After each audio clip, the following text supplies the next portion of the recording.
Acha que está sempre doente? Usa o Dr. Google mais do que devia? Perde-se nas dicas e conselhos de saúde pelas redes sociais? Então o podcast Consulta Aberta é para si. Sou a Margarida Santos, sou médica de família e todas as segundas convido especialistas de diferentes áreas para responder de forma simples e descomplicada a todas as suas dúvidas sobre saúde. Pode ouvir o podcast em todas as plataformas e também no site da SIC Notícias e do Expresso.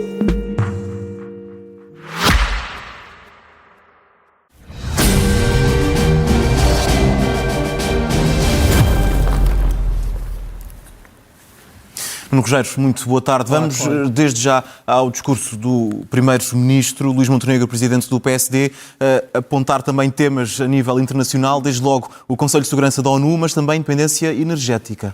Sim, aquilo que eu tomei nota, relembrar aos diplomatas que estavam presentes, e estavam vários, que Portugal, no Conselho de Segurança da ONU, quer alinhar com os objetivos da paz, direitos humanos, sustentabilidade, diálogo e democracia, cito, não qualifico, cito.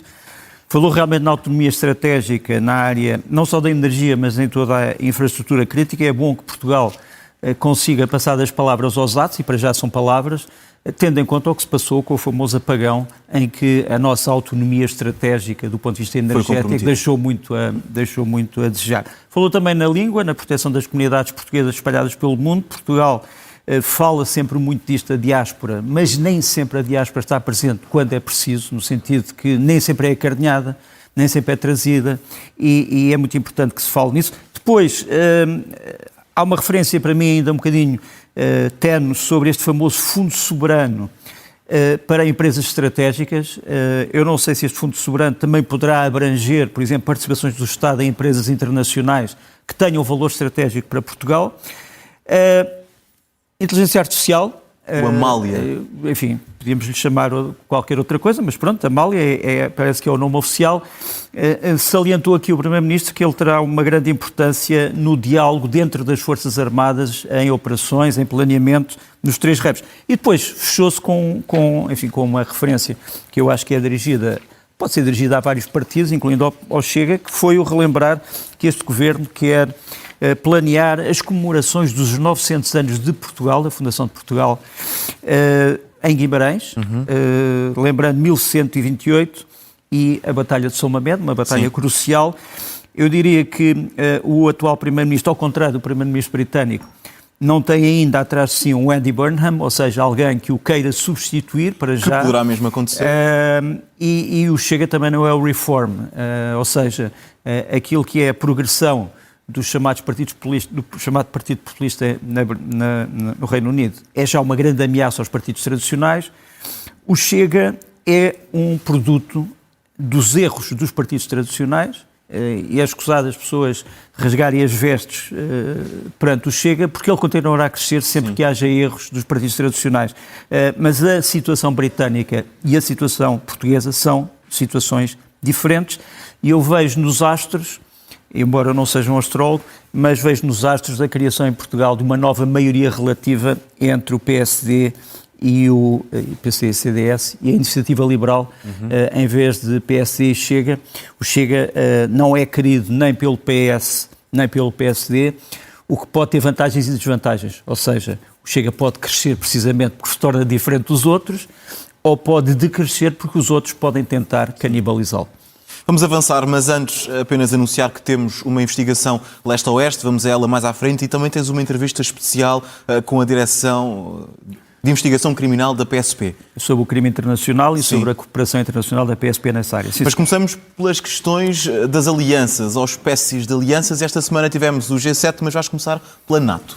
Tivemos os Estados Unidos presentes em várias discussões, quer no G7, quer na NATO, quer por vias travessas na União Europeia. Começamos por esta mensagem da posição americana hoje na NATO, que foi transmitida pelo secretário da Guerra, como agora se chama, o Peter Hegseth, que foi ao quartel-general da NATO dizer o seguinte: Too long, NATO has been a paper tiger and a one-way street. It's not going to cut it anymore. And so we're doubling down on our effort to make NATO what it always was supposed to be, a balanced alliance with Europe in the lead for its own defense, NATO 3.0. I'm announcing today a 6-month Department of War review that will examine America's force posture and basing in Europe. It will be designed to ensure that NATO is moving fast and irreversibly toward Europe leading. Going forward, our annual NATO dues will be contingent on other countries meeting their defense spending targets.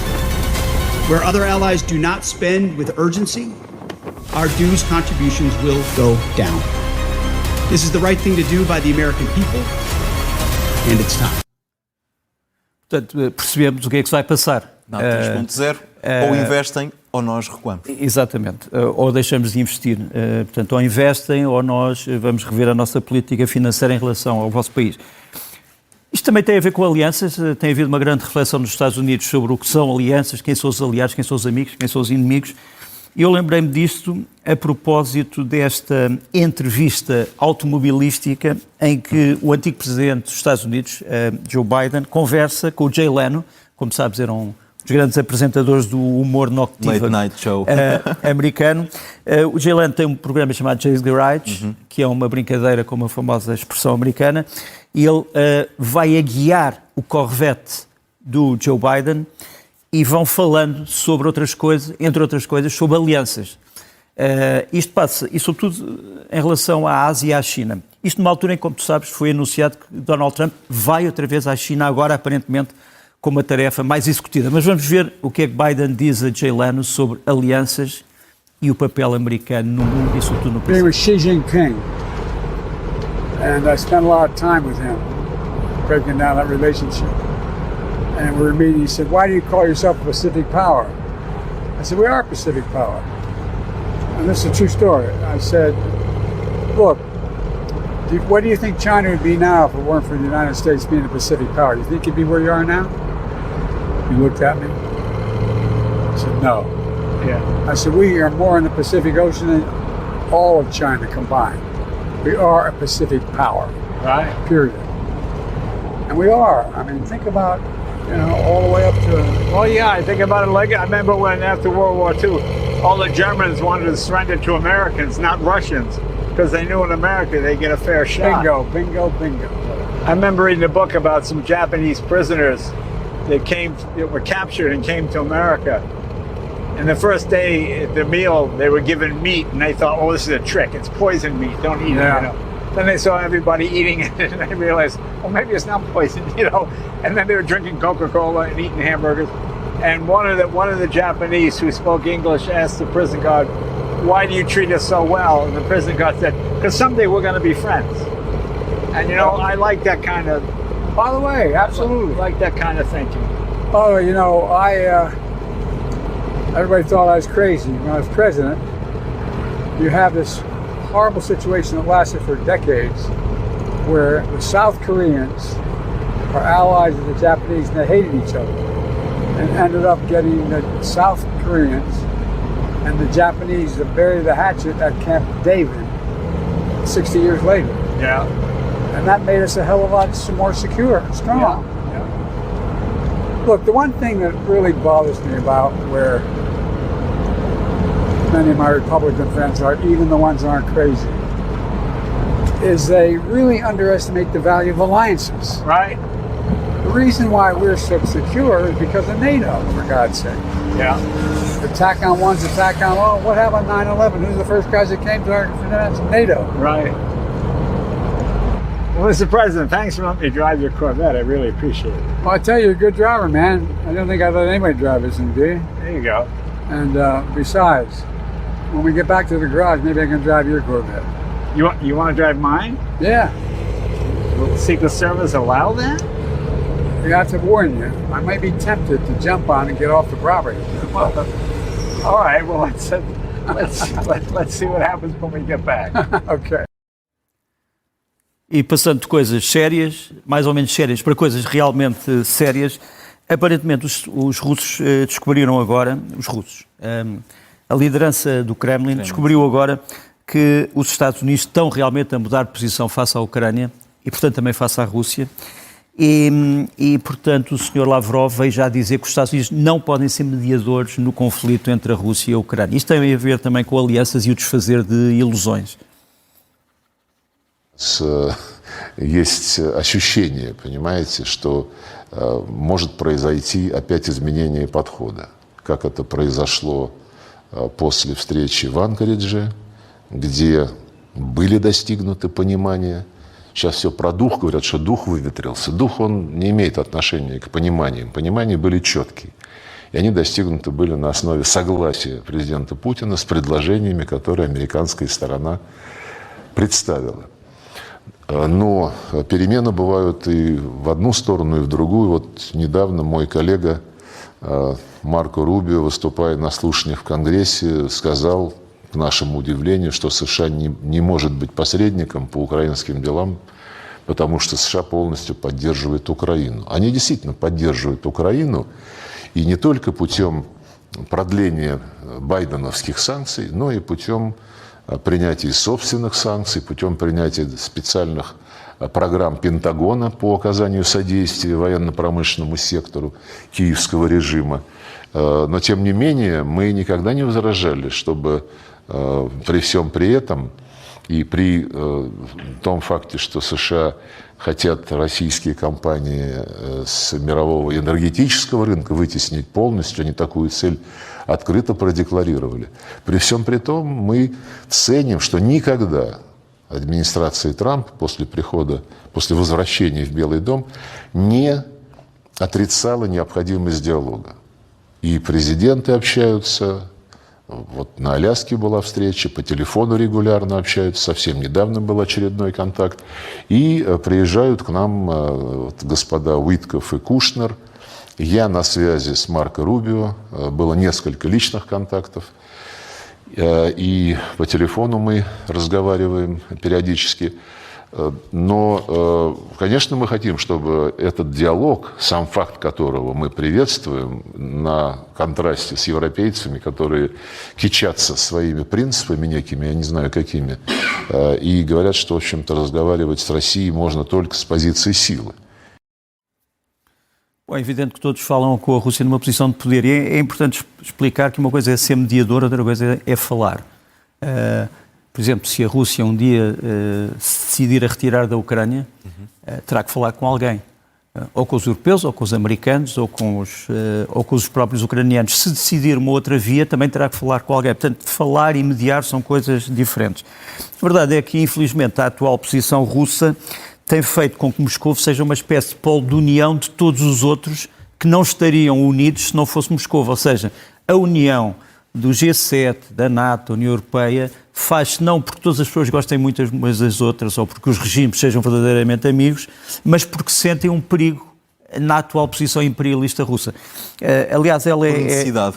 Exatamente. Ela, aliás, é muito visível neste vídeo que vamos ver de um Sukhoi 24, um Fencer russo, o chamado modelo MR, é um avião de reconhecimento, está aqui a ser seguido. Ele tentava aproximar-se de uma zona de manobras da NATO, isto passa-se nos céus da Noruega, e tens aqui um F-35, pode ser um dos aviões que pode ou não substituir os F-16 portugueses na Força Aérea. É curioso porque é um avião dito invisível, porque todas as suas armas, entre outros elementos, vão dentro de uma espécie de um porão, portanto não estão à vista, mas aqui a invisibilidade é destruída pelo facto do F-35 ter decidido colocar um míssil Sidewinder debaixo de uma das asas, o que mostra que não está numa situação típica de combate em que precisava de ser invisível, mas numa situação de demonstração, digamos, de soberania e de força. Gostava também de referir que na política entre a Europa, os Estados Unidos e a Ucrânia e a Rússia, há coisas que estão a mudar e que não se esperavam. Por exemplo, no G7 de Evian, talvez não se saiba, mas nas entrelinhas falou-se muito do que seria o futuro da França depois do Macron. Se calhar daqui a um dia falar-se-á também do futuro do Reino Unido depois de Keir Starmer. Mas no que toca às sondagens que nós temos depois de Macron, quase todas elas mostram que o Jordan Bardella, que é o candidato da Reunião Nacional, ou Rassemblement National, está à frente em todas as sondagens. E todos temiam que fosse uma má notícia para a Ucrânia, porque o Jordan Bardella e o Rassemblement eram um bocadinho olhados como um partido ambíguo face à Rússia. Ora bem, ele veio desfazer a ambiguidade e dizer, não, a minha tradição é uma tradição golista, eu quero a União Europeia, quero a independência face aos Estados Unidos e sei que a Rússia é uma ameaça. Vamos ver o que é que o Bardella diz nessas declarações. E ele foi também à Polónia mostrar que há uma ameaça que se faz contra a Polónia, que vem da Bielorrússia, inspirada obviamente também pelo seu vizinho russo. Tous ces épisodes marquants viennent nous rappeler que la Pologne est donc un pays de premier plan dans l'histoire de l'Europe et dans l'histoire du monde. Aujourd'hui, la Pologne est incontestablement un allié majeur de la France en Europe, une alliance consolidée par la signature du traité de Nancy l'an dernier entre nos deux États.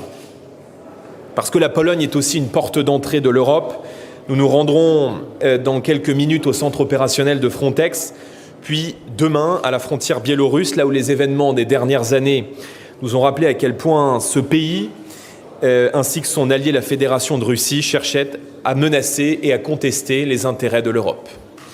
Une menace multidimensionnelle caractérisée par l'incursion de drones russes dans l'espace aérien polonais, provocation du président Poutine, ainsi que la tenue récente à ce même lieu d'exercices militaires conjoints entre la Russie et la Biélorussie.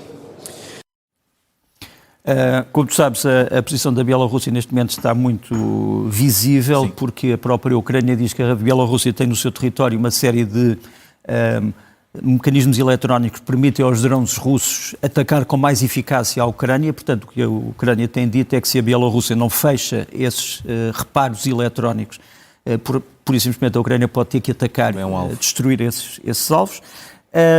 E em matéria das relações entre os vários países que são aliados da Ucrânia, houve um episódio, enfim, provavelmente podia ter sido evitado. Como sabes, o presidente Zelensky deu o nome do antigo exército de resistência ucraniana, UPA, que foi também, não só contra a Alemanha nazi, contra a URSS, foi também contra a Polónia.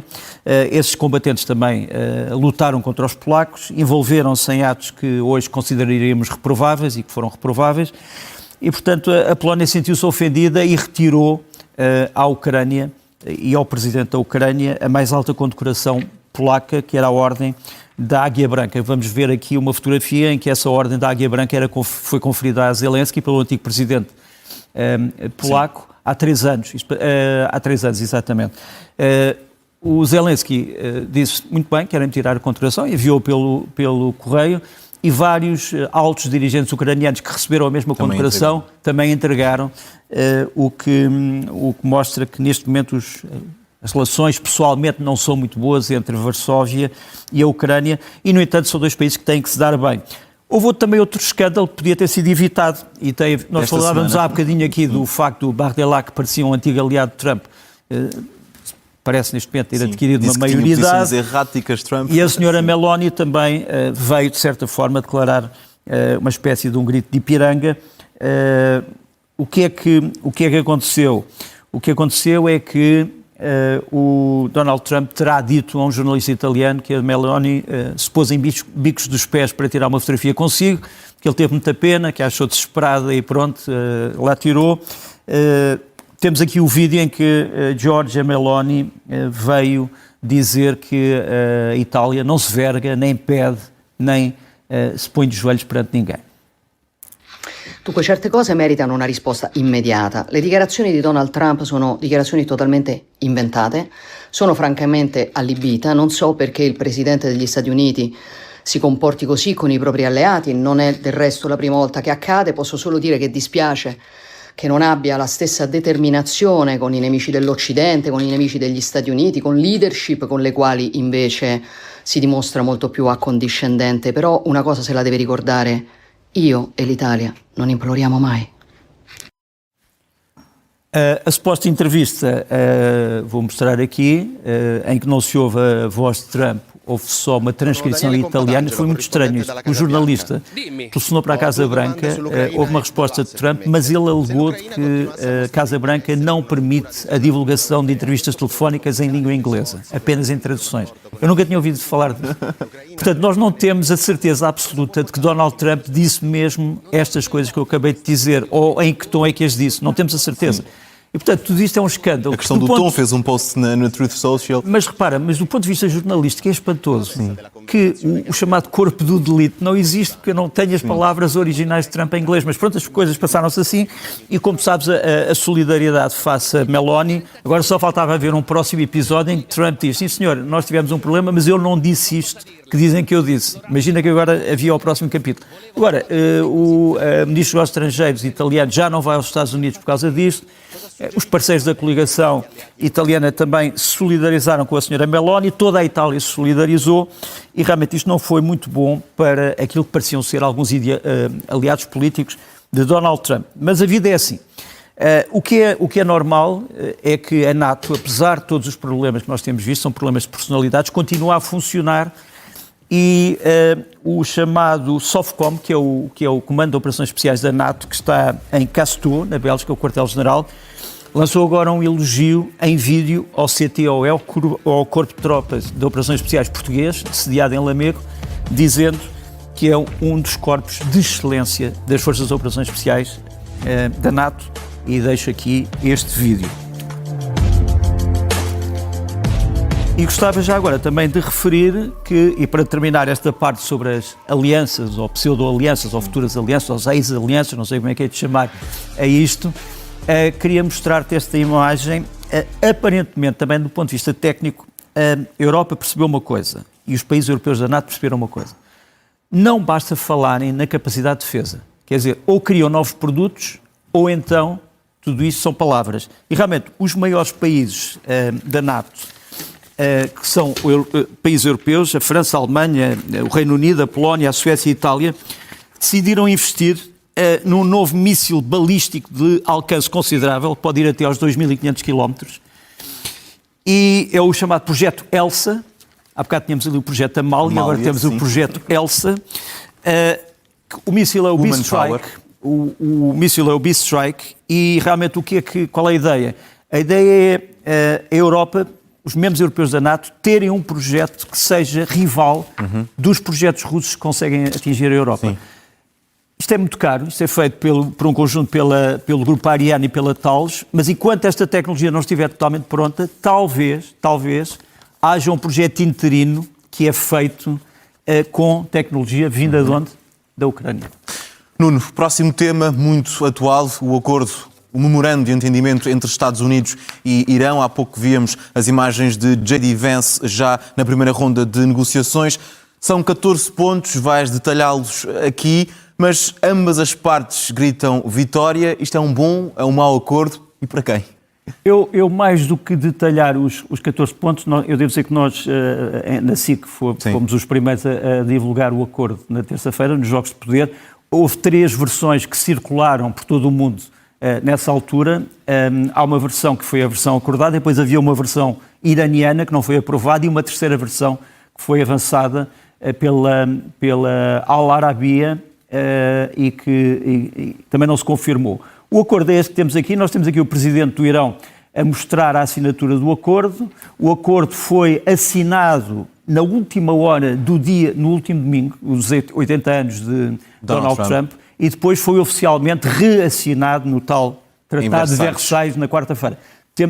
Para que as pessoas não julguem que nada disto é verdade, temos ali as assinaturas, temos ali a assinatura do Sr. Massoud Pezeshkian, ali azul, depois Donald Trump, e depois tens aqui a assinatura do mediador paquistanês. Ora bem, este acordo foi logo, digamos assim, inquinado ou posto em causa por esta mensagem que eu vou mostrar aqui em português. É uma mensagem do líder supremo iraniano, como tu sabes, se tinha mantido em silêncio durante todo este processo. O líder supremo diz várias coisas, mas diz a certa altura: eu tinha uma visão fundamentalmente diferente sobre tudo isto. Mas acabou por, diz ele nesta mensagem, acabou por aceitar o acordo porque o honorável presidente, Pezeshkian, lhe garantiu que realmente os interesses iranianos iriam ser acautelados, e tudo isto foi levado ao Conselho Supremo de Segurança Nacional. Ora bem, o que é que nós sabemos sobre a divergência que o líder supremo terá tido? Ele realmente aceita, mas tivemos uma revelação que caiu um bocado como um choque em várias pessoas que olham a realidade iraniana, e a pessoa que disse isto que vamos ver aqui a seguir foi já intimada porque diz que revelou pormenores secretos. Este homem é um dos parlamentares importantes do Irão, considerado muito próximo do líder supremo, Mahmoud Nabavian. Ele está envolvido no Conselho de Segurança, no Comitê de Segurança Nacional do Congresso, do Parlamento iraniano, e ele começou a ler, de surpresa, num programa oficial da televisão iraniana, uma série de cartas, seriam cartas secretas, que o líder supremo teria emitido, dizendo em que vários pontos do acordo ele não estava, no fundo, a concordar. No fundo, o que é que o líder diz? Diz que há uma série de matérias que não deviam ser tratadas e há uma série de matérias que deviam ser tratadas e não foram. Eu não me vou substituir àquilo que é o discurso deste parlamentar iraniano, que depois foi responsabilizado.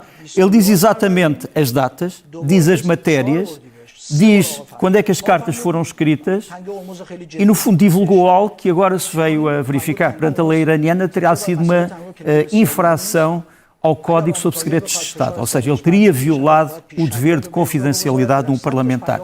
Mas isto coloca-nos perante a pergunta: se as negociações que começaram agora, ou que vão começar, correrem bem, provavelmente o líder supremo virá invocar a carta que vimos há bocadinho e dizer: não, eu podia não estar de acordo, mas confiei, e confiei bem. Na palavra do Presidente. Mas se as coisas correrem mal, pode haver, para a memória futura, pode haver para a reconstituição da memória, um recurso a estas cartas. Ou seja, como sabem, eu tinha dito, eu tinha avisado, Sim. Isto não está muito bem. Portanto, para quem diz que este acordo é um acordo mau para os Estados Unidos, é preciso não esquecer que há opiniões diversas dentro do Irão. O primeiro obstáculo a este acordo, e eu vou falar aqui de um acordo que eu chamaria Dr. Jekyll and Mr. Hyde, porque quer o Irão, quer os Estados Unidos têm pontos que consideram favoráveis e pontos que consideram desfavoráveis. O principal obstáculo é, obviamente, o Líbano. Sim. Aqui temos imagens de confrontos no Líbano que se deram logo a seguir à entrada em vigor do acordo. No fundo, Israel diz que está a desmantelar um túnel secreto do Hezbollah, onde estão centenas de homens sitiados do Hezbollah e que se preparavam para um ataque a Israel. Vou mostrar aqui os objetivos imediatos de Israel no Líbano. Mais tarde, daqui a bocadinho, vamos falar de uma outra coisa, que é como é que estão as relações entre os Estados Unidos e Israel, mas para já vamos falar só sobre a posição de Israel em relação a este acordo. Nós temos aqui cinco números. A 4 são as possessões israelitas, portanto as zonas de segurança que Netanyahu disse. Em 4 tens várias vilas e aldeias israelitas e uma pequena cidade que têm sido atacadas da fronteira, okay, portanto ali aquelas 3 estrelas, e que têm motivado a reação israelita em relação ao Hezbollah. Depois, em 2 e a 3, tens 2 objetivos militares que Israel está neste momento a investir. A 3, o famoso castelo de Beaufort, que foi ocupado por Israel, que era um ponto de vigilância importante do Hezbollah, e depois a cidade de Nabatea, onde Israel está num promontório onde diz existirem muitas das estruturas do Hezbollah. Aquela linha verde, aqui tens a cidade de Tiro, que também foi, como sabes, alvejada por Israel, porque aparentemente teria uma base naval do Hezbollah, em que várias embarcações do Hezbollah poderiam ameaçar a armada israelita, que está aqui ao largo. Depois ali a 5 tens as forças israelitas que estão na área dos Montes Golã. Portanto, como tu sabes, foram anexados por Israel, já vamos falar disso daqui a bocadinho. E a verde tens aquilo que seria a linha de segurança que Israel quer construir no Líbano, ou seja, abrangeria uma parte importante do sul do Líbano. E já agora vamos para uma visão, se quisermos, mais estratégica desta situação, para também se compreender melhor qual é a posição de cada uma das partes. Portanto, tens aqui Israel, tens ali os Montes Golã, tens aqui, dentro do Líbano e nos Montes Golã, como sabes, foram anexados à Síria, tens forças da ONU, que têm várias dimensões.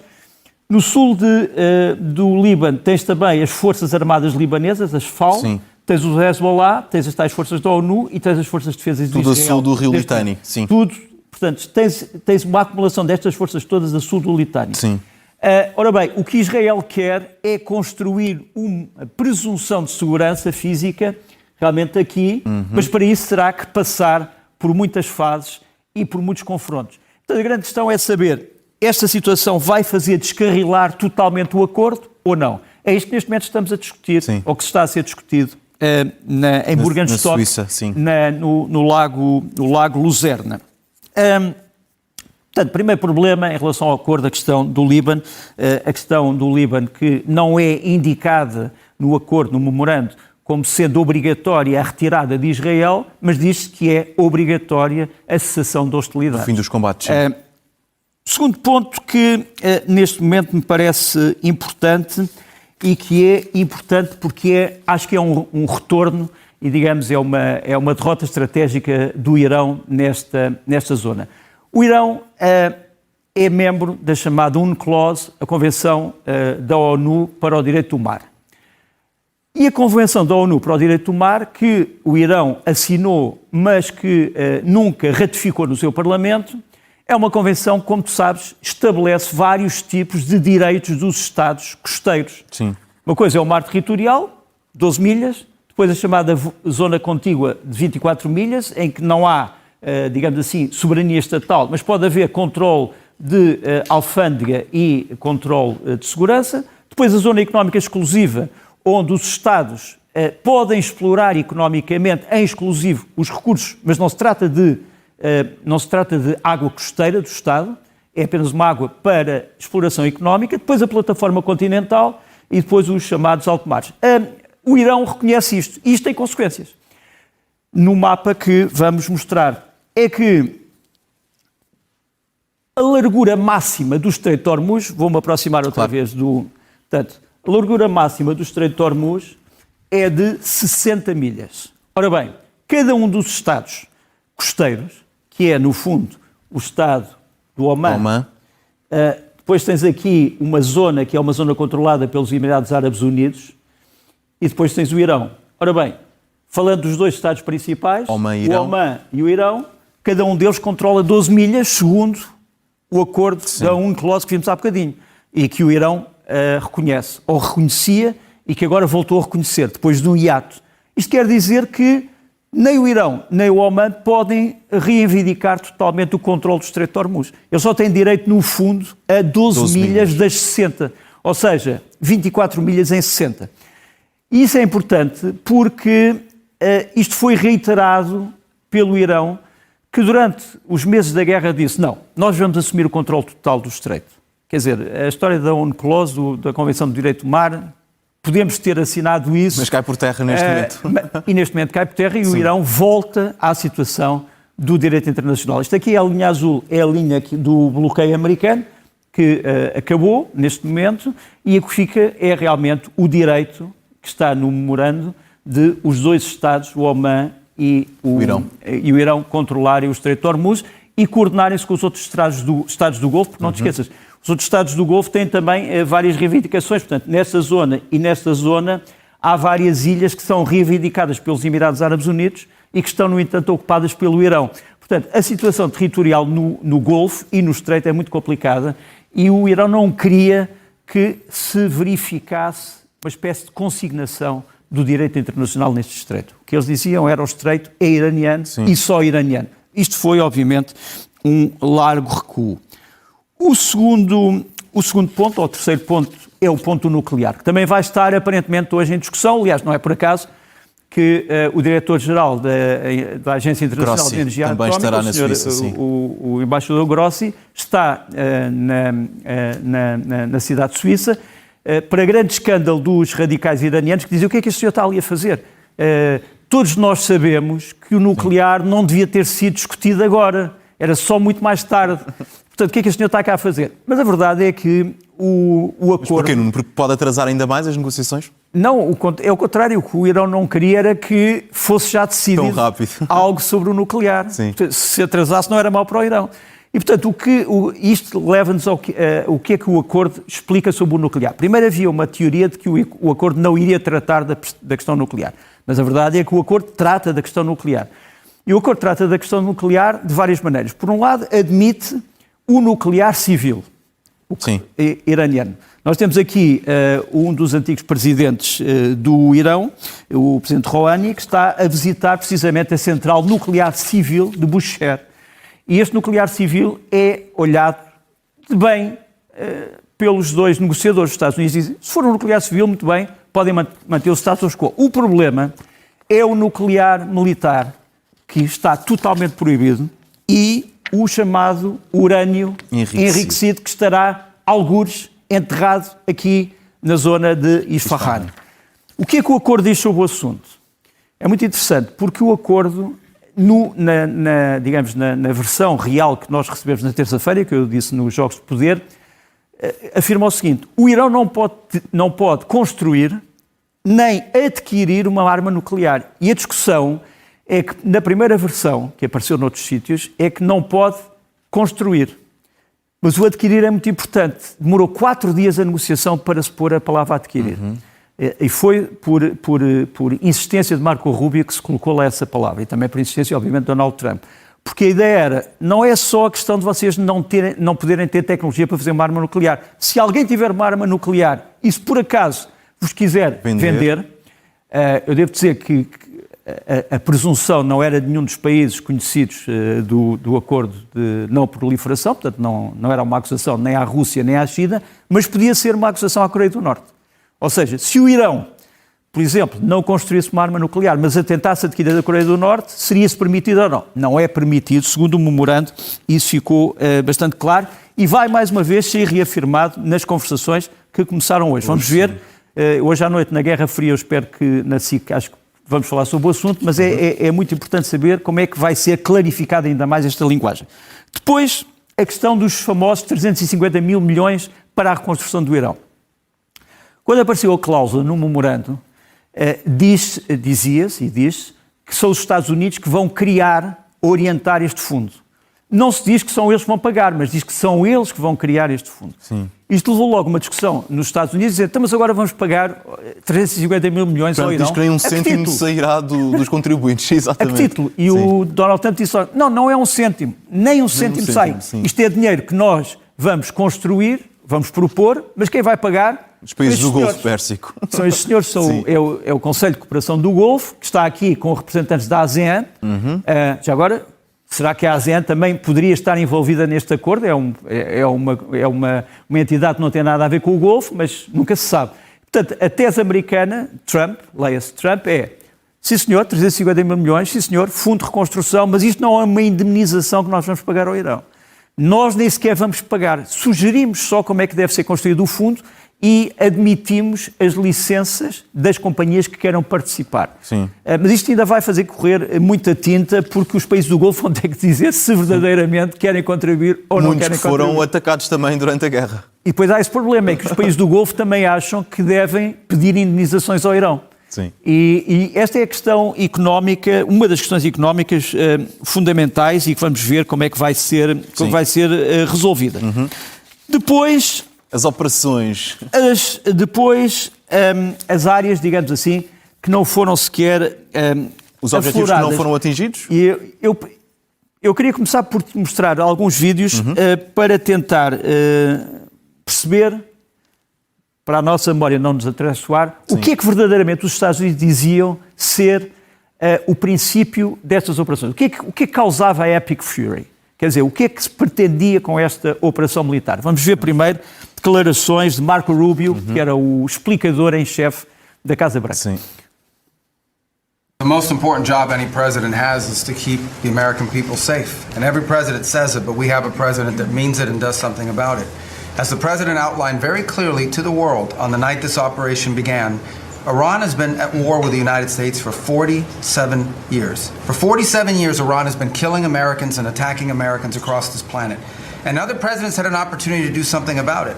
And they all warned about how Iran was dangerous, but they refused to act. And this president's not someone that's going to refuse to act. He's not going to leave a danger like this in place. He's going to address it, and that is what he is doing. From the very first night of this operation, the president made it very clear. People like this, and now what I'm talking about is not the people of Iran. The people that run this country are radical Shia clerics. These are religious fanatics. Look what they are doing now. At their weakest point, this is the weakest Iran has ever been, and look at what they're doing. They're attacking embassies. They're attacking hotels. Imagine what these people would do if they had a nuclear weapon. That is an unacceptable risk for the world.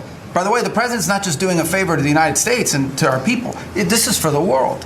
He defined very clearly on the first night of this operation what the goal was. We were going to destroy Iran's navy, and that is happening. We were going to, if it hasn't already happened, I'll let Pete speak to the specifics of it. We were going to destroy their missile launching capabilities. We're well on our way to achieving that goal. We were going to destroy the factories so they couldn't make more missiles and more drones, and that is moving forward. Every single objective the president clearly laid out on the first night of this operation is being effectuated. Again, Pete will speak to the specifics of it. This has been an incredibly successful operation. Every day, it may not get covered because, you know, we're unlike them. We're not bombing embassies and hotels. We're hitting military targets. Num destes pontos, qual é que foi atingido? Bem, a destruição da força convencional do Irão está documentada. Agora, isto passa-se quando as operações ainda estavam a meio, a começar. Mas, por exemplo, o que é que o Donald Trump diz sobre um outro objetivo? Já vamos à questão dos mísseis, que para mim é fundamental, mas o que é que Donald Trump, por exemplo, diz sobre um outro objetivo de que se falava, que era a questão da mudança de regime no Irão? Há uma declaração de Donald Trump feita há pouco tempo, há poucos dias, que interessa relembrar. You talk about regime change. I never cared about regime change. It's never a part, but I guess you have regime change because you know better than anybody. The first group, they're all dead. The second group, they're dead. A part of the third group is gone. And we're dealing with people that I think are very rational people. Não disse. Vamos lá ver. Donald Trump tem razão aqui numa coisa, é que realmente parte do regime iraniano foi destruído. Primeira linha. A primeira linha e a segunda linha. Agora a grande questão é de saber, esta terceira linha de que Donald Trump fala, de que são os tais homens razoáveis, racionais e digamos, civilizados, ele não disse civilizados, é uma palavra que me ocorreu agora, será que essas pessoas vão verdadeiramente acreditar na visão que Trump tem sobre o futuro do Golfo?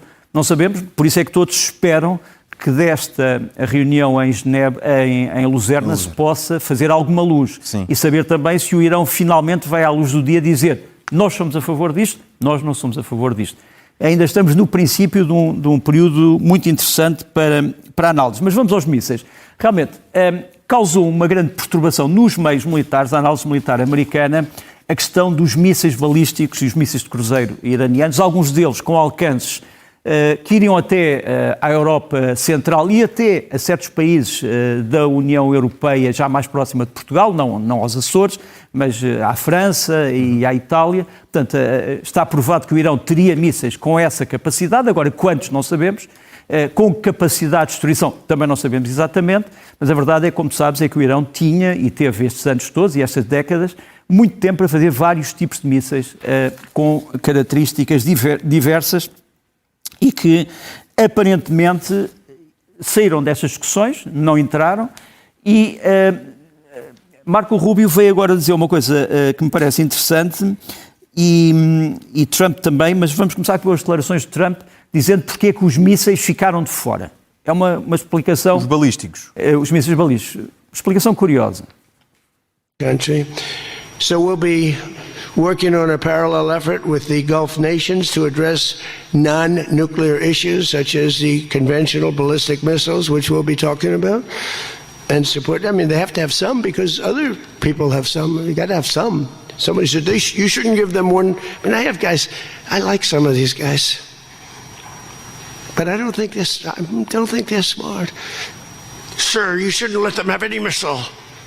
I said, well, what am I going to do? Am I going to let Saudi Arabia have missiles, but they can't have them? Yes, sir. It doesn't work that way, you know. It doesn't work that way. And missiles aren't the problem. Missiles they hurt a little location, but they don't blow up the planet. A declaração é de Trump, mas o foco é em Rubio, porquê? Porque Rubio se manteve impávido e sereno, tendo em conta do impassibilidade, na arte da impassibilidade e da sua postura esfíngica, granítica, perante todas as adversidades. Esta é uma declaração de Trump típica e não uma declaração de Rubio. Sim. Agora, o que Donald Trump diz é uma coisa antiga e duas coisas novas. Coisa antiga, que nós já sabíamos, era de que Donald Trump não aceitou, ou melhor, aceitou não incluir os mísseis neste acordo. Portanto, desvalorizou a questão dos mísseis. Isso é a coisa antiga. Duas coisas novas. As duas coisas novas é Donald Trump achar que o problema dos mísseis não é muito importante. Sim. Os mísseis causam poucos problemas. Se não nos esquecemos que foram os mísseis balísticos e não uma arma nuclear. Foram os drones e não uma arma nuclear. Foram os mísseis de cruzeiro e não uma arma nuclear que destruíram vários aviões americanos, que destruíram várias bases do Golfo e que destruíram várias estruturas de defesa que os países do Golfo tinham construído com grande labor. Não foi arma nuclear, foram os mísseis. Foi o arsenal de guerra, foi o arsenal de guerra. Drones, sim. Esta é a coisa nova, a desvalorização dos mísseis por Trump. E a segunda coisa novíssima é que Trump deu-nos a entender de que há um ponto da discussão dos mísseis que não está no memorando, mas que vai ser contemplado numa discussão entre os países do Golfo e o Irão, que nós não conhecíamos. Quer dizer, não há nenhum documento que diga que esse encontro se vai dar, mas Donald Trump garantiu que esse encontro se vai dar. Quer dizer, o Irão e os países do Golfo vão sentar a uma mesa e dizer mísseis não, mísseis sim, mísseis talvez, com que alcance. Portanto, isso é algo de novo. Agora, quero até mostrar esta imagem. Isto tem sido divulgado pela Guarda Revolucionária do Irão. É um vídeo em que se mostra precisamente o lançamento destes mísseis que destroem só um bocadinho, para citar Donald Trump, mas que não destroem o mundo, e que são lançados de algures num deserto iraniano na direção ou de Israel ou dos Estados Unidos. Portanto, isto passou-se durante o tempo mais aguerrido destes confrontos. Tens ali o míssil iraniano, próprio, penso que é um sigilo, mas não consigo perceber bem com a indefinição da imagem, mas está aqui, como tu sabes, como tu vês, vai ser lançado de um caminhão não estático, camuflado, portanto pode ser um caminhão, este caminhão podia ser confundido com um caminhão civil de distribuição, até com um caminhão do lixo, e realmente ele é lançado, o míssil, e vai parar algures, ou nos países do Golfo, aliados dos Estados Unidos, ou nas bases americanas, ou nas bases israelitas. Outro ponto que também não foi discutido neste acordo, e é um ponto importante, a questão dos chamados movimentos subsidiários do Irão. Os proxies, Nuno? Sim, pai, odeio. Não gostas da palavra. Eu esperava que não usasses, mas não, estou a brincar. Não é a questão, a palavra é apropriada, só o problema é que não é uma palavra portuguesa. Certo. É só por isso que eu não a utilizas. Não a utilizo. E, portanto, são movimentos subsidiários, ou se quisermos, movimentos de uma estratégia indireta do Irão, que comungam de uma plataforma ideológica mais ou menos precisa e que estão em vários pontos do Médio Oriente, não propriamente no território iraniano. Sim. E eu vou tentar aqui descrever quais são esses grupos. Portanto, tens ali os mais importantes, a chamada RII, a Resistência Islâmica do Iraque, que reúne vários grupos, enfim, vagamente ligados à herança do Ayatollah Khomeini e agora do Ayatollah Khamenei. Depois tens ali, portanto, este é o centro de grupos mais importantes. Depois tens aqui, talvez também com o mesmo tipo de importância, mas de outro tipo, o chamado movimento Ansar Allah do Iémen, baseado nos Houthis, não é? É um dos movimentos políticos dos Houthis, como tu sabes, ocupam a costa ocidental do Iémen e aí podem ameaçar não só o Estreito de Bab el-Mandeb, mas todo o Mar Vermelho e o famoso porto de Yambo. Próximo depois também a questão do canal de Suez. Sim, eventualmente, quer dizer, porque não te esqueças que não têm só mísseis, têm também embarcações que podem colocar em risco a navegação. Depois tens ali a 3, o Hezbollah, no Líbano. Portanto, o Hezbollah está aqui. Sim. E o Hezbollah do Líbano tem também extensões num país, tem também extensões num país, já lá vamos. Mas vamos começar aqui no Hezbollah no Líbano, que é, no fundo, um dos pombos da discórdia. Depois tens aqui a 4, o Hamas, na faixa de Gaza, que está num estado, neste momento, comatoso, mas que ainda tem força. Israel ainda continua a olhá-lo como uma ameaça. E depois tens aqui a 5, uma série de grupos na Jordânia, que vêm ou do Iraque ou do Líbano, e que têm também ameaçado bases americanas na Jordânia e também instituições da própria monarquia jordana. Depois, a 6, tens as chamadas, portanto, a 5 na Jordânia, temos, portanto, a resistência islâmica do Iraque, o Kataib Hezbollah, etc. Bahrein. E depois no 6, tens no Bahrein, tens um grupo chamado, são as Brigadas Al-Ashtar, que são também próximas do Irão. O Bahrein diz que elas se preparam para atos de terrorismo urbano, mas são também um desses. Permite-me, se este é um dos pontos essenciais do acordo, tendo em conta o Líbano e o acordo pode não chegar a bom porto, por que motivo estas forças aliadas ao Irão não está em discussão? Não há nenhuma razão específica para que isso não tenha acontecido. O Irão deu a entender que não se importaria discutir isto se houvesse depois um plano geral de paz para o Médio Oriente, onde iria, obviamente, preconizar o desarmamento destas forças, se Israel também fizesse concessões, mas não estamos no começo desse processo sequer, e, portanto, os Estados Unidos acharam que seria muito longo discutir isto e, portanto, preferiram, não vamos falar sobre o assunto neste momento. Portanto, os proxies ficam para a próxima, ok? Portanto, outra questão também não discutida, que me parece importante, tem sido pouco realçada, é: será que o Irão pode reconstruir o seu aparelho militar? Sim. Tu tens aqui aquilo que resta da frota de C-130 Hércules do Irão, como sabes, é um avião de fabrico americano, ainda do tempo do Shah. Neste momento, dos 13 que o Irão tinha, já só resta um. Depois tens aqui também um Antonov, de fabrico russo. Mas, portanto, será que o Irão, por exemplo, poderia agarrar no dinheiro da reconstrução e comprar 12 substitutos para a sua frota de transporte militar? A verdade é que não sabemos. Há um outro ponto que me parece importante, que também tem sido pouco discutido, é que continua a haver consequências desta guerra. Quer dizer, há muitos analistas internacionais que dizem que esta guerra pôs-nos alerta perante o seguinte: a Europa tem andado a falar muito na economia verde, mas viu-se que está muito dependente ainda dos fósseis que vêm do Estreito de Hormuz. A Europa tem falado muito dos minerais críticos, mas não tem dito onde é que chegam esses minerais críticos que são importantes para a reconstrução europeia. Então, há um grupo ligado ao European Council on Foreign Relations, portanto é um think tank, portanto um grupo de pensamento que tem trabalhado muito sobre as questões europeias e que publicou agora, a partir de um estudo do Piotr Buraz, de Jeremy Cliff e da Susie Dennison, um artigo muito interessante, ou um estudo muito interessante, que chama A Nova Batalha Climática, 5 acordos para voltarmos à transição verde.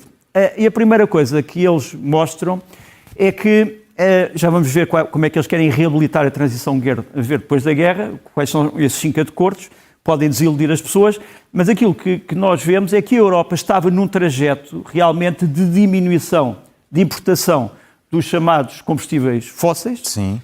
E estava num trajeto de crescimento dos chamados renováveis. Um trajeto, digamos, constante das renováveis, e depois um trajeto do nuclear, como tu sabes, voltou à cabeça de várias pessoas na Europa, que apesar de ser um trajeto decrescente, não é tão decrescente como se pensava, porque houve quem pensasse que desde 85 até agora no nuclear que nós não estaríamos assim, mas que estaríamos aqui. Uma queda mais acentuada, sim. E, portanto, o nuclear mostra, este quadro mostra que os europeus acham que não podem ficar tão dependentes dos produtos que nos podem chegar, por exemplo, do Golfo Pérsico e do Estreito de Hormuz. E depois, em relação aos minerais críticos, portanto, isto é um trajeto real, é uma preocupação real da Europa. Como é que vamos continuar com esta preocupação? E depois, isto é um quadro que me parece ainda mais importante. A Europa precisa de minerais críticos. Quais são os minerais críticos para a transição energética para o chamado mundo verde? Temos falado muito do lítio. O lítio, Sim. O cobre, o níquel, o cobalto e a grafite. O que é que tu notas, assim de repente, provavelmente estás a ver isto pela primeira vez, Sim. O que é que notas sobre os... Portanto, aqui tens os materiais e aqui os fornecedores. E depois a percentagem dos fornecedores. O que é que achas que poderíamos concluir desde logo? Eu acho que uma das coisas que podíamos concluir é que tu não tens praticamente fornecedores europeus. Sim. Quer dizer, os fornecedores europeus, se existirem, como sabes, Portugal é um fornecedor europeu. Temos ali a Grã-Bretanha, mas são diminutos. Quer dizer, tu vais... quem tem estes minerais críticos, com exceção, as exceções que eu vejo aqui da Europa, corrige-me se eu estiver mal, mas portanto tens ali o Reino Unido, exatamente. O lítio, tens o níquel, a Noruega e o Reino Unido. Depois no Reino Unido novamente no cobalto. Cobalto tens também o Reino Unido, mas praticamente aparece aqui Moçambique na grafite, mas portanto a Europa está altamente dependente de fornecimentos extra-europeus para os minerais críticos. E, portanto, vai ter que desenvolver dentro dos seus países, se quiser continuar nesta luta, vai ter que desenvolver capacidades próprias, obviamente respeitando o ambiente. Sim. Agora, se me perguntares assim, bom, mas o que é que estes autores sugerem para voltarmos à transição verde, depois desta guerra? Quais são os 5 pactos? Os 5 pactos são os seguintes. São pactos essencialmente políticos, não são técnicos. Primeiro, os votantes, aqueles que votam em Portugal no PSD, no Chega, no PS, etc., na Iniciativa Liberal e nos outros partidos, os votantes têm que perceber o que é que está em causa com a transição climática. Portanto, o que eles dizem é que a maior parte dos partidos europeus não explica verdadeiramente qual é a importância da transição climática. Quer dizer, explicam, mas de uma forma às vezes obscura ou como rodapé, ou de uma forma que não é muito entendível, digamos assim, pelo chamado homem da rua. Segundo, esta é a única solução que eu diria que é uma solução interessante, mas que não é provada, que é esta. Os benefícios desta transição, benefícios económicos, têm que vir mais cedo. E não a longo prazo. Pois, e não a longo prazo. Já agora falávamos do discurso de Montenegro sobre governar para o longo prazo e não governar para agora. Mas é o que os eleitores muitas vezes querem. Sim, mas é uma resposta ao Passos Coelho.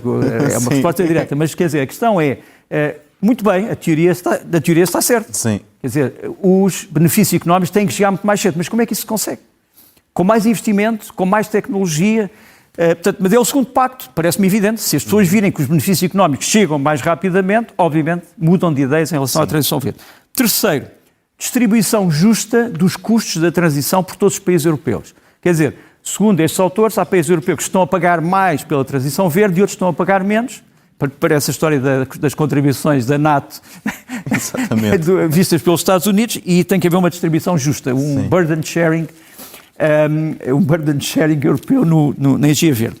Depois ainda, quarto ponto, alargar a coligação verde. O que eles propõem é que os partidos verdes, ou que querem a economia verde, têm que ir ao maior número possível de alianças.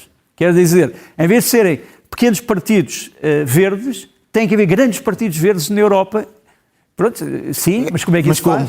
Pois, exato. Tinham que se realizar as outras condições que vimos antes. Sim. E depois, na quinta condição, a descarbonização tem que ser vista, eu vou citar, não como um sacrifício, não como uma política de austeridade, mas como uma questão de soberania e de prosperidade. Também concordamos. Claro. Agora, repara, tudo isto está certo.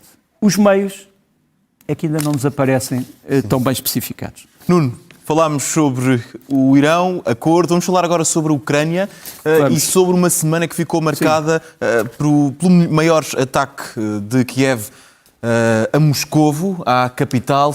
Fica-nos na retina a imagem da infraestrutura petrolífera que foi atacada, mas ajuda-nos a perceber que reações surgem do Kremlin, da Rússia, depois deste ataque a Moscovo no interior da Rússia. Eu devo dizer que para esta peça foi preciso falar também com fontes russas. Quer dizer, eu não fiz nenhum trabalho de mediação, mas falei com algumas fontes russas que mostraram um grande desagrado em relação a algumas tendências militares ditadas pelo Kremlin e pelo Estado-Maior. Isto começou com este panorama de inferno, quer dizer, tu se fosses um observador vindo de Sírios e que não soubesses o que é que estava a passar, olhavas para esta cidade e achavas que esta cidade estava, obviamente, numa situação de grande cataclismo. Isto foram os ataques vistos na própria tarde, e não te esqueças, é uma das coisas que também que digamos, a pessoa com que eu falei, ou as pessoas com que eu falei do ponto de vista militar russo, ficaram também ainda mais desgostadas pelo facto destes ataques estarem de dia. São ataques de dia que causaram maior efeito porque todas as pessoas puderam ver. Porque repara, quando tens ataques noturnos tens pequenas luzes que aparecem e desaparecem. Mas não dá para perceber o impacto. Aqui percebeste um impacto. Este ataque do dia teve o mesmo impacto, por exemplo, que o 11 de setembro teve com aqueles 2 aviões contra as Torres Gêmeas. Se os 2 aviões tivessem ido contra as Torres Gêmeas à noite, provavelmente a noção da tragédia era diferente, tínhamos uma percepção diferente. Aqui todos os russos tiveram uma percepção imediata. Depois tens aqui este vídeo altamente infamante, que é um vídeo feito por turistas chineses que estavam na altura na cidade. Não sei se podemos ouvir um bocadinho do som em que eles fazem comentários. Este é um drone ucraniano que passa sobre a refinaria de Moscovo e depois há um míssil antiaéreo que falha o alvo. Aliás, há 2 mísseis. Vais ver aqui o rastro de um dos primeiros mísseis, está aqui, portanto, um míssil antiaéreo que é lançado. Não sabemos se atingiu o alvo, mas depois tens o segundo, isto é filmado pelos chineses, depois tens o segundo, aqui está, provavelmente um Pantsir, que destrói uma parte da própria central e atira para o ar aquela tampa de um dos reservatórios. Depois criou-se uma série de brincadeiras com o assunto, não tem piada nenhuma, mas realmente a própria defesa antiaérea russa... Mas queria atingir um drone, por exemplo, Nuno? Sim, sim, obviamente, isso não tenho, não queria atingir a central, certamente. Sim. Tens aqui também sistemas Pantsir, que foram instalados nos prédios da cidade de Moscovo. Este sistema, obviamente, é um sistema de defesa antiaérea e torna também o prédio em si um alvo para os ucranianos. Quer dizer, se os ucranianos quiserem livrar-se da defesa antiaérea, obviamente também vão atacar o teto deste prédio. Portanto, aquilo que a minha fonte militar russa diz é que a Rússia não se preparou para conseguir pôr estes sistemas Pantsir em sítios que não fossem sítios civis e, portanto, teve que, digamos, numa missão de emergência, colocar nos pontos mais altos da cidade. Depois tens aqui o lançamento dos chamados manpads, ou seja, mísseis antiaéreos portáteis, aqui por, aparentemente, uma unidade chechena. Vamos ouvir as palavras deles.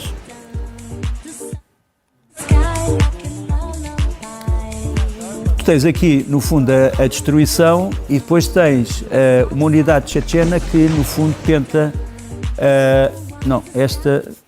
Sim. É este o vídeo, Nuno, da unidade chechena? Tenho a impressão que não, embora sejam realmente... Nós temos aqui um comentário em árabe.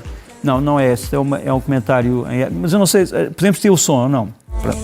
Não faz mal, também não é dramático, já lá vamos. Já percebemos a dimensão da destruição em Moscou. Aqui tens o mercado de Sadovod, que mais uma vez, aqui tens o drone ucraniano, o mercado é atingido porquê? Porque este drone é abatido e cai em cima do mercado. Destroços. Portanto, uma das coisas que também tem acontecido, isso também tem sido salientado pelos militares russos com quem eu pude falar, é que a Rússia não tem suficientes mísseis de defesa aérea que explodam contra o drone. Portanto, são mais mísseis que fazem desviar o drone. Portanto, o efeito é o efeito cinético e não o efeito explosivo. E o que eles precisavam era um efeito explosivo que impedisse que o drone ou os seus restos pudessem chegar ao chão e provocar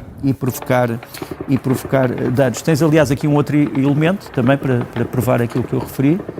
Este cai em cima da refinaria depois também de ser abatido. Qual é o problema? É que estes drones, não te esqueças, que os drones são estruturas sem ocupantes, tripulados à distância, que têm uma carga explosiva. Portanto, o drone, no fundo, é uma bomba com asas e que explode quando atinge um determinado alvo. Ora bem, quando este drone é atacado, a carga explosiva não explodiu. E, portanto, explode no impacto no solo. Quer o combustível, quer a carga explosiva, ou parte dela, só explode no contacto com o solo. Depois vês também aqui alguns moscovitas que vêm a um prédio, aqui, e começam a ver passar vários drones ucranianos a jacto. Portanto, já não são os drones a hélice, mas a jacto, é numa espécie de um enxame. Quer dizer, neste vídeo tens pelo menos 5 drones que passam em sucessão muito rápida.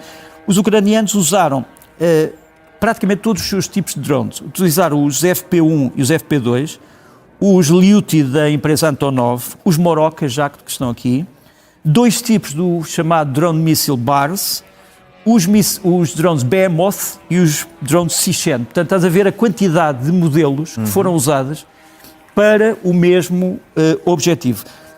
Tens ainda aqui um outro elemento que me parece importante, que é a questão dos mísseis antiaéreos. Não, aqui tens ainda a destruição de dois objetivos. Aqui tem. E depois a reação aqui dos tais muçulmanos que fazem comentários. Depois algo que ninguém gostaria de ouvir, obviamente, que são brincadeiras da juventude que no fundo, zomba com tudo isto. Nós não vamos aqui dizer o que é que foi referido, mas estes jovens, acham isto divertido, não é? E depois na exposição ucraniana da Feira de Eurosatori em Paris, tu tens uma ligação direta do pavilhão ucraniano àquilo que está a acontecer a Moscou. Repara, tu tens a exposição e as pessoas que vão ver os mísseis ucranianos em exposição em Paris veem também o ataque a Moscou. Sim. Porque estão a ter transmissões em direto dos sensores dos próprios drones. Isto obviamente não era visto nunca. E tens aqui o Sergei Lavrov que diz, vamos responder. Pronto, todos achávamos que a Rússia já tinha respondido várias vezes, mas aqui está a declaração de Lavrov. Я давно уже убежден, что слов недостаточно. Не случайно президент объявил какое-то время назад, после очередной выходки киевского террориста, о том, что мы будем теперь проводить массированные групповые удары на регулярной основе, по целям, от состояния которых напрямую зависит боеспособность вооруженных сил Украины. Это задача, поставленная Верховным Главнокомандующим. Наши вооруженные силы выполняют ее и будут ее выполнять. Não precisamos nos levantar. Nuno, vamos avançar para o que indicámos no início do Leste a Oeste, uma entrevista que fizeste com a Direção de Investigação Criminal da PSP sobre questões também públicas, nacionais. O diretor da Direção de Investigação Criminal da PSP lembrou-nos, e eu lembrei-me, que a PSP é hoje também uma polícia de investigação criminal, já não é só a polícia judiciária. Portanto, a GNR, a PSP, tem já a investigação criminal. E falámos sobre algumas coisas que têm andado a preocupar os portugueses. O problema dos grandes gangues internacionais que podem estar ou não a infiltrar-se em Portugal. Como é que é a cooperação internacional da PSP com outras polícias e em que espaços? O que é que preocupa mais a PSP? E já agora uma pergunta que depois também anda na boca dos muitos. Será que o primeiro comando da capital e o Exército Vermelho, a Facção Vermelha brasileira estão em Portugal ou não? Mas isso são perguntas com resposta e que vão passar nos próximos, penso, 12 minutos. Vamos assistir. Nos últimos anos temos feito essa aposta em aumentar as nossas capacidades de cooperação, porque, como disse, nós não somos uma ilha, nós não temos fronteiras há alguns anos e a comunidade tem vindo a evoluir cada vez mais, e só com esta cooperação e com este estreitar de laços, essencialmente via Europol com países europeus, mas também com outros canais, com outros países, nomeadamente africanos e da América Latina. Fora da Europa, qual é que acha que é o parceiro mais frequente em contactos com a PSP na área de investigação criminal? Se calhar ou o grupo de países? Alguns países africanos, fruto da qualidade que nós temos e que nós investigamos muitos países africanos. Sim. Há, no fundo, dois tipos no problema transnacional da droga. O problema do transporte e do problema da parte estratégica que realmente cabe à Polícia Judiciária, mas depois temos o problema da atuação dos, enfim, se quisermos, dos cartéis ou dos bandos em Portugal. É um problema que para si, neste momento, é o maior problema de investigação criminal em Portugal ou não? Não é o maior problema de investigação criminal, mas temos percebido, por alguns indícios, que poderá aumentar. Até porque isso já aconteceu em alguns países europeus e Portugal, não sendo o primeiro país a sofrer com muitos dos fenómenos emergentes, acaba por ser sempre afetado por eles. E percebemos que, e quer a Europol, quer a Interpol falam muito sobre isso, que há uma tentativa de alguns cartéis, de alguns grupos organizados, podemos chamar cartéis, em aumentar a sua presença e aumentar em Portugal também, e aumentar desta forma também o controle das substâncias que querem fazer entrar no mercado europeu. O diagnóstico para si, do ponto de vista de investigador criminal, é de que esses grandes grupos se querem estabelecer em Portugal como um ponto de passagem, como um ponto final, como um ponto de produção, como um ponto de comércio?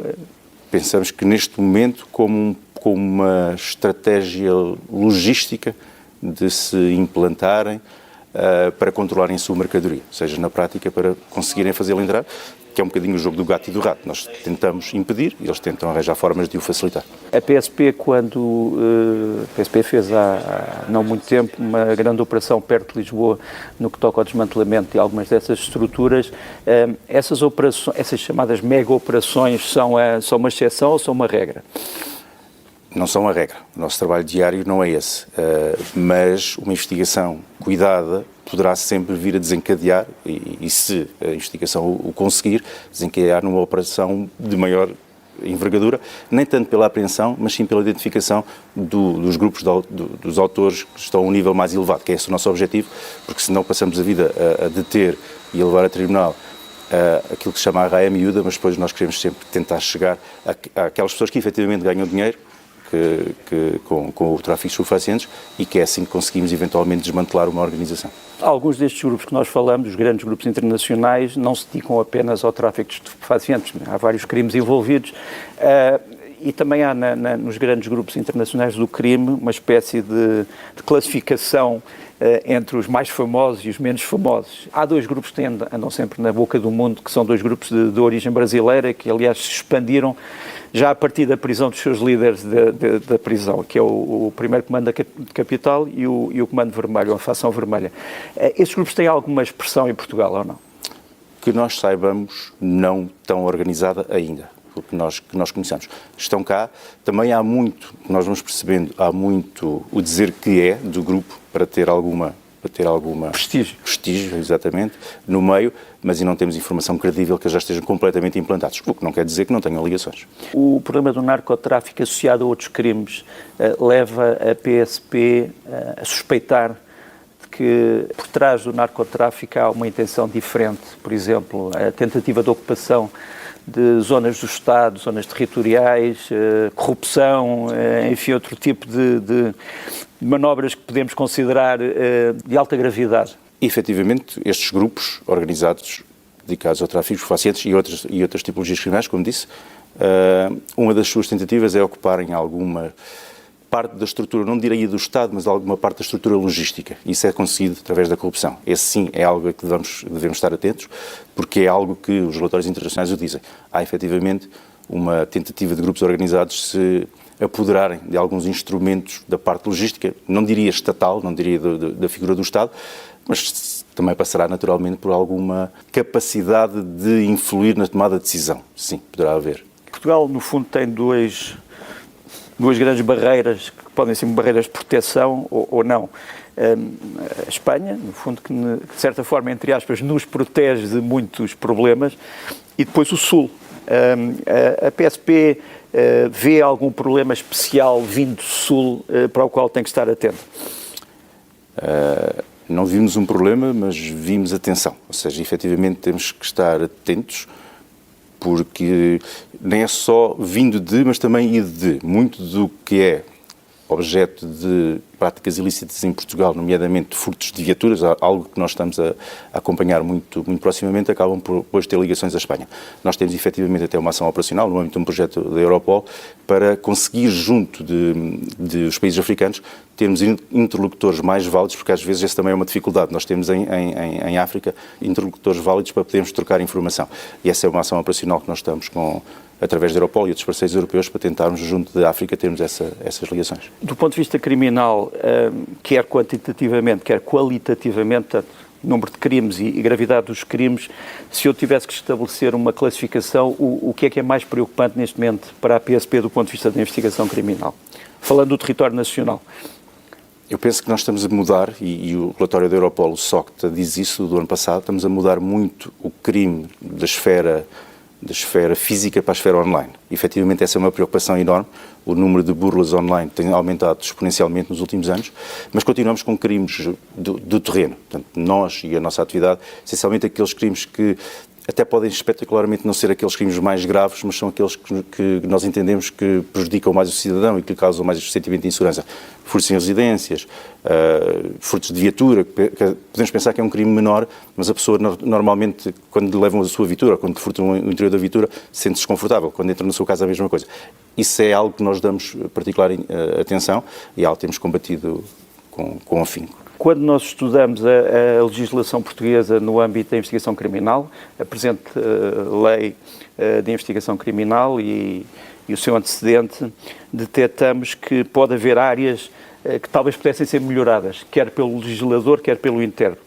A PSP acha que realmente poderia haver uma clarificação em algumas zonas de atuação, sobretudo em relação a outras polícias de investigação criminal ou entidades de investigação criminal?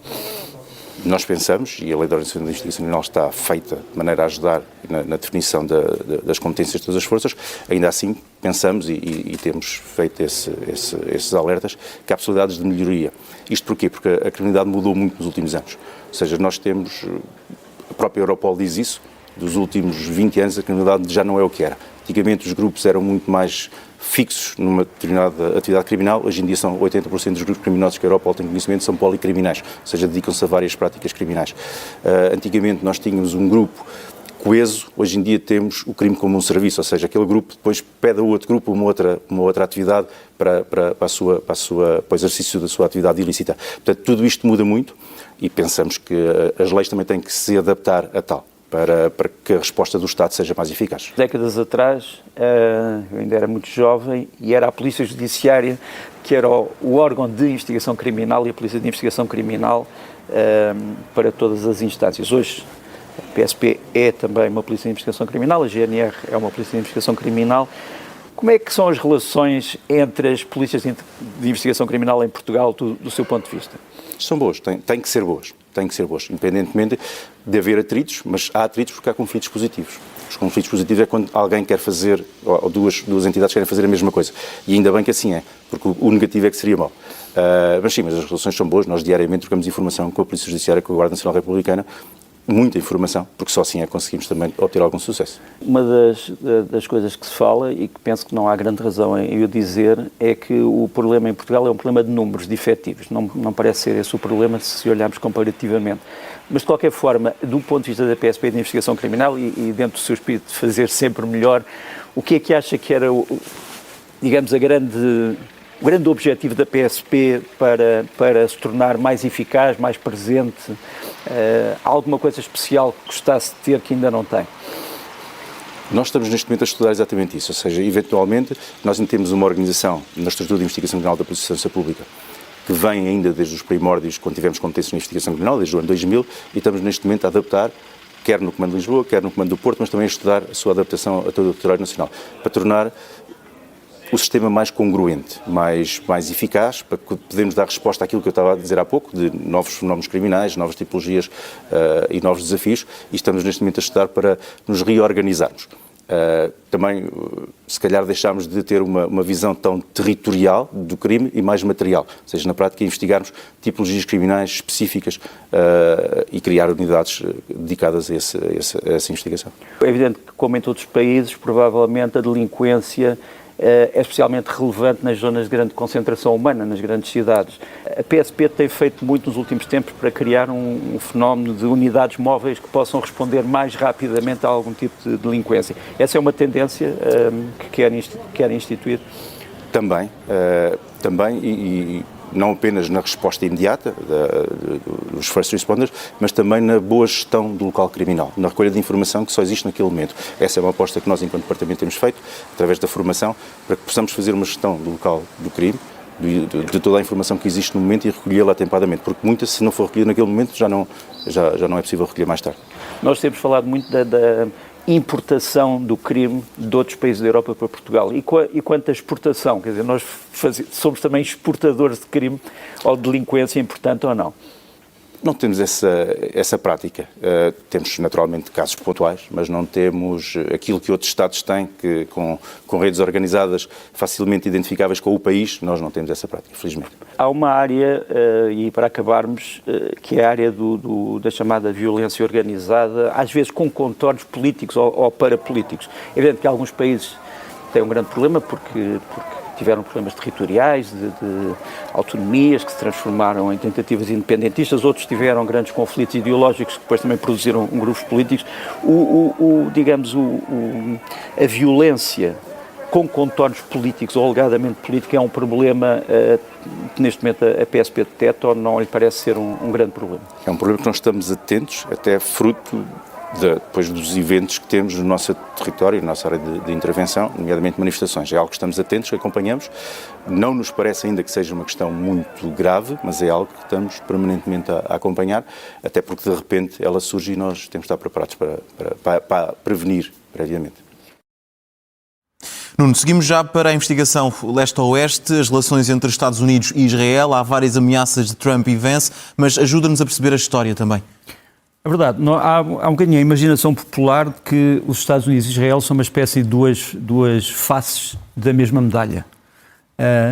Que a indústria cinematográfica americana é controlada por muitas pessoas ligadas a Israel, que os grupos de pressão israelitas é que verdadeiramente fazem política externa, que no fundo esta guerra, que não sabemos se já acabou, se vai recomeçar, não sabemos, terá sido determinada não por Trump, mas por Netanyahu. Enfim, como tu sabes, as acusações são muitas.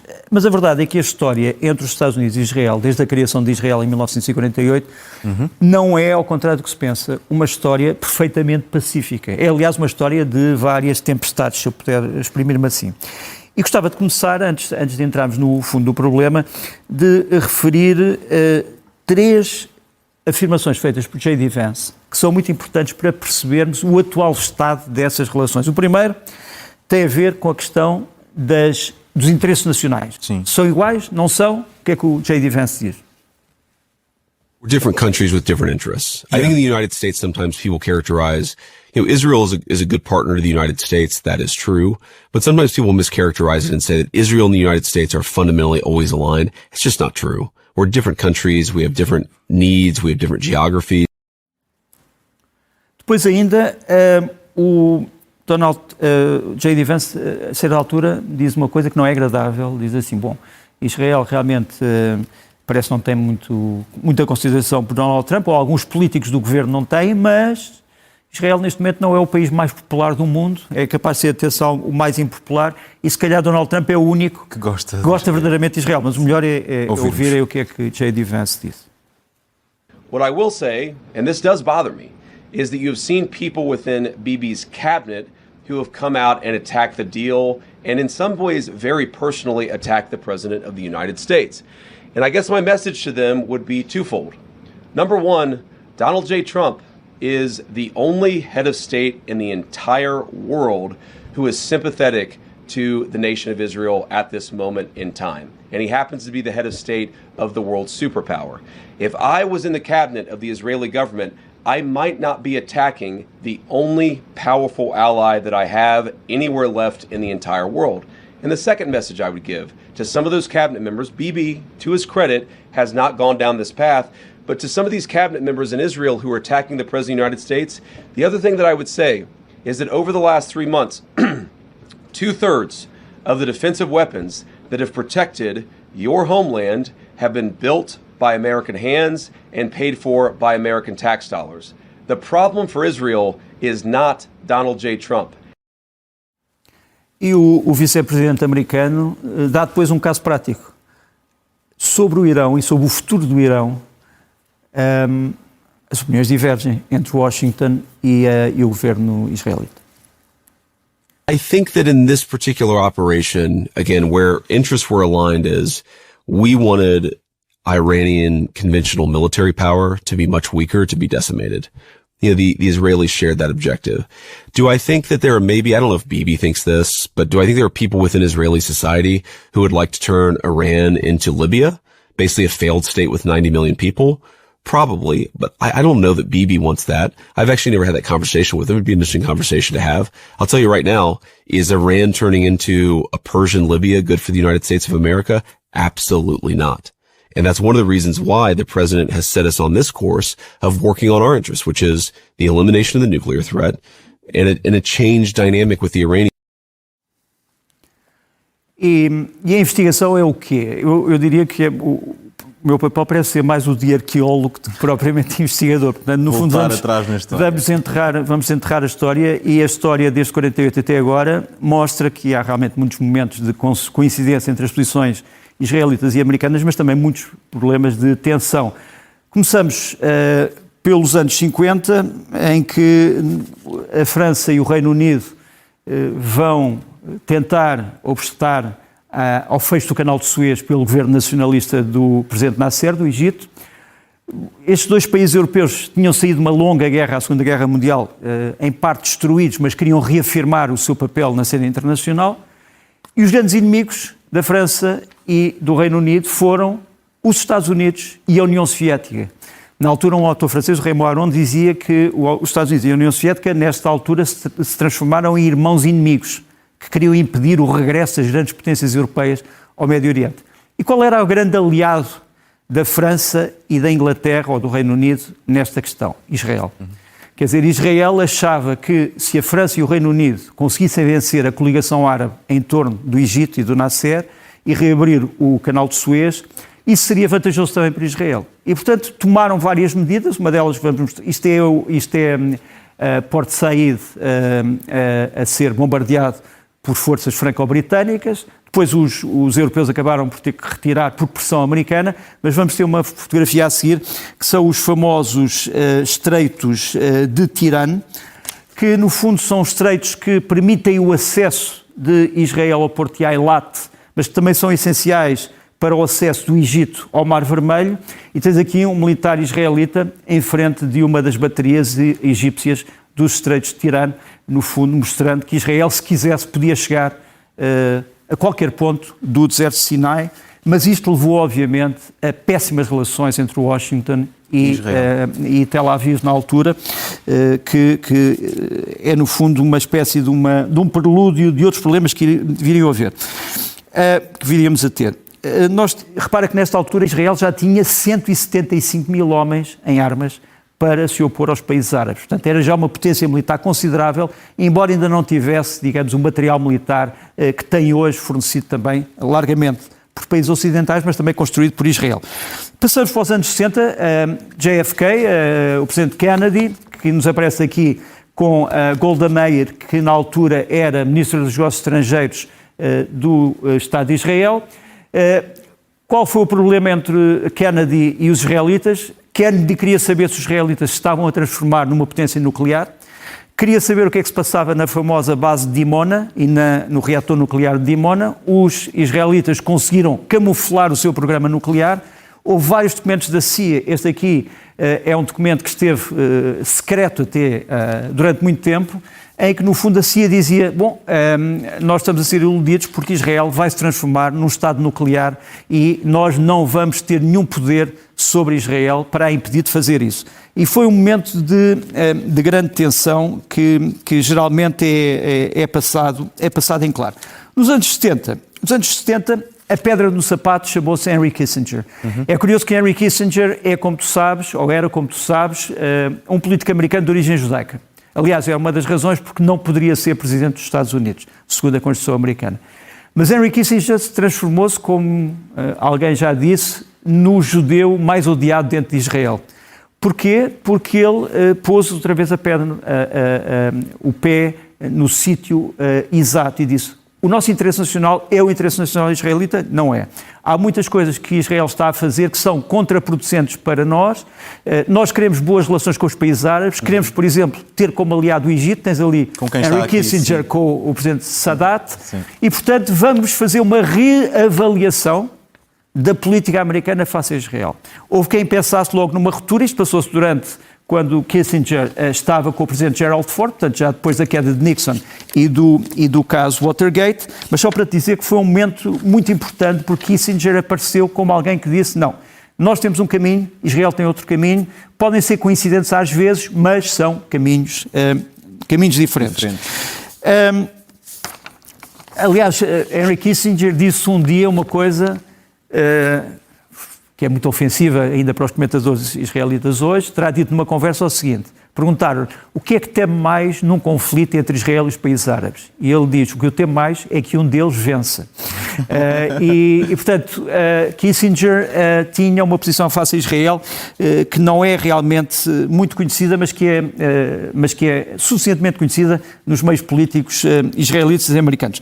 Anos 80, já com Ronald Reagan, temos aqui o Ronald Reagan com o então primeiro-ministro israelita Menachem Begin. Mesmo nos anos 80, com o presidente conservador nos Estados Unidos, houve muitos problemas. Tens o primeiro caso, que é um caso de espionagem, o caso Pollard.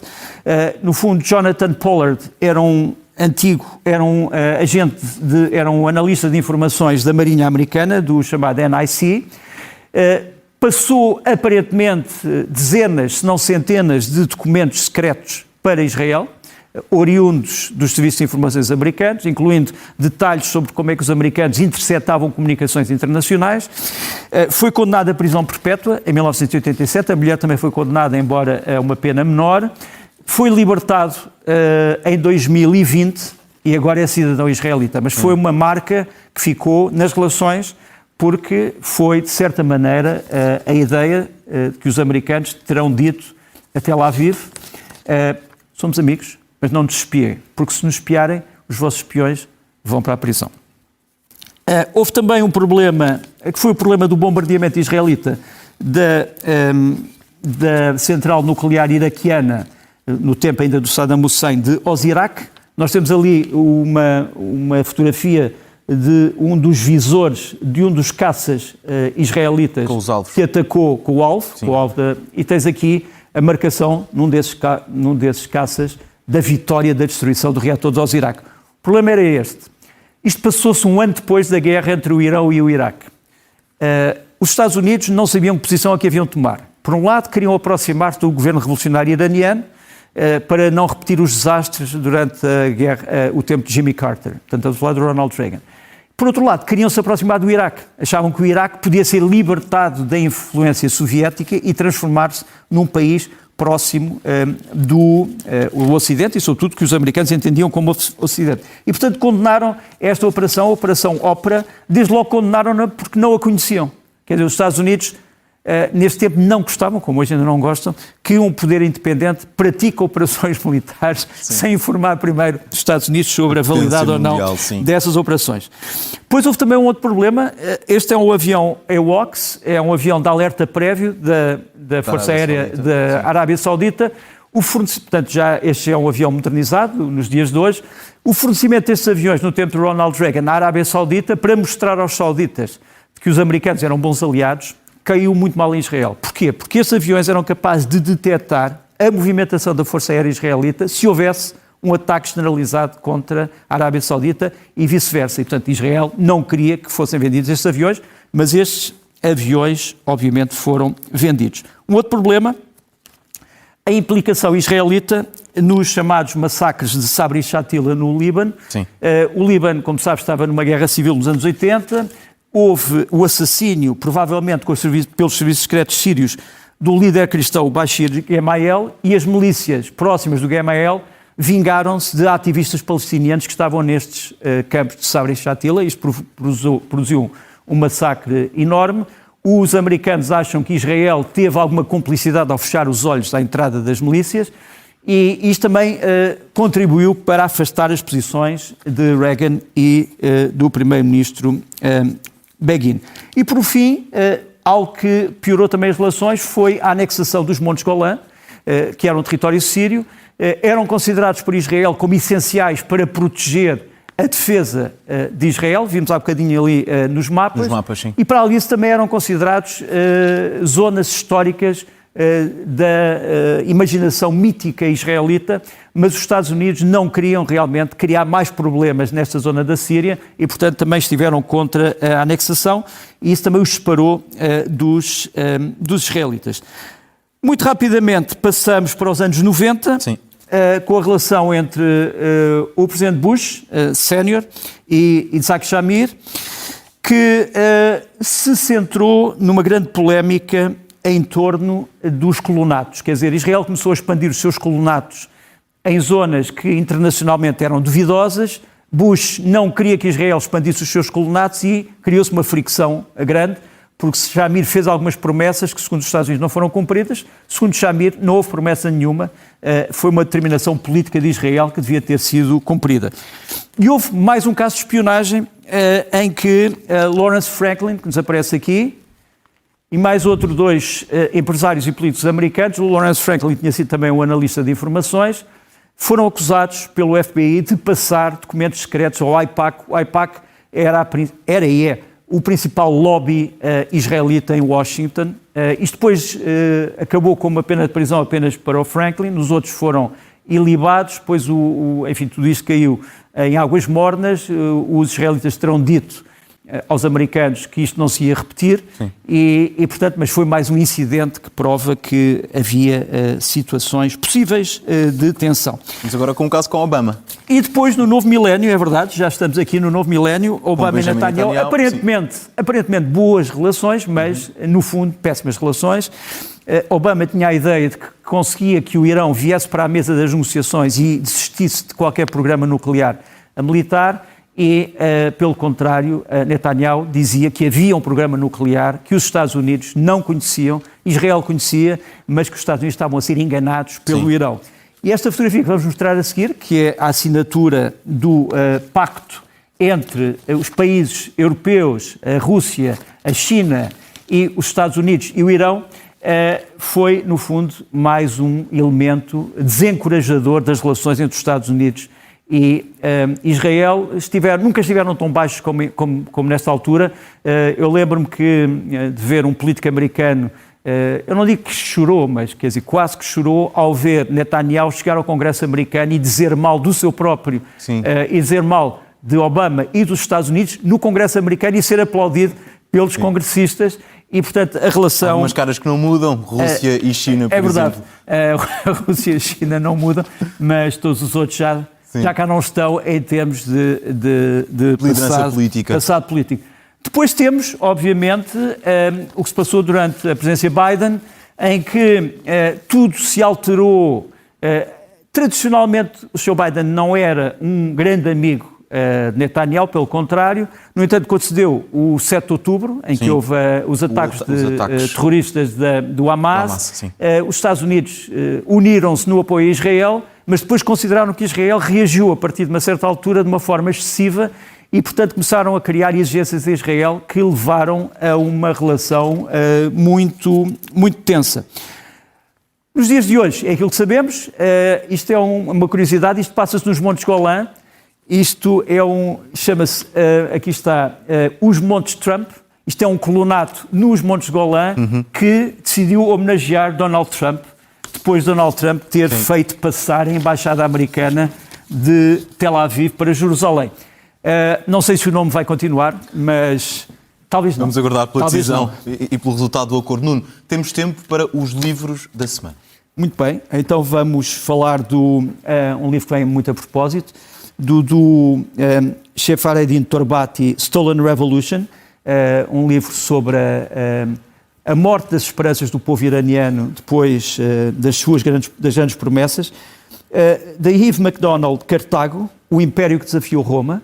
Alguém pode criar algumas pontes para o presente, do Edgar Valles, que é o irmão da Cita Valles, que foi uma das primeiras vítimas dos ajustes de contas em Angola depois do MPLA chegar ao poder. Tens um livro muito interessante chamado Sombra e Luzes do Império. E, por fim, do Isaiah Berlin, em penúltimo lugar, do Isaiah Berlin, Rousseau e outros 5 grandes inimigos da liberdade. E, por fim, sim, do Régis Dupont, Cristiano Ronaldo, 25 anos, no topo do futebol. Também veio a propósito. Em ano mundial. Nuno Rogério, muito obrigado. Até à próxima. Até à próxima, foi um gosto. Acha que está sempre doente? Usa o Dr. Google mais do que devia? Perde-se nas dicas e conselhos de saúde pelas redes sociais? Então o podcast Consulta Aberta é para si. Sou a Margarida Santos, sou médica de família e todas as segundas convido especialistas de diferentes áreas para responder de forma simples e descomplicada a todas as suas dúvidas sobre saúde. Pode ouvir o podcast em todas as plataformas e também no site da SIC Notícias e do Expresso.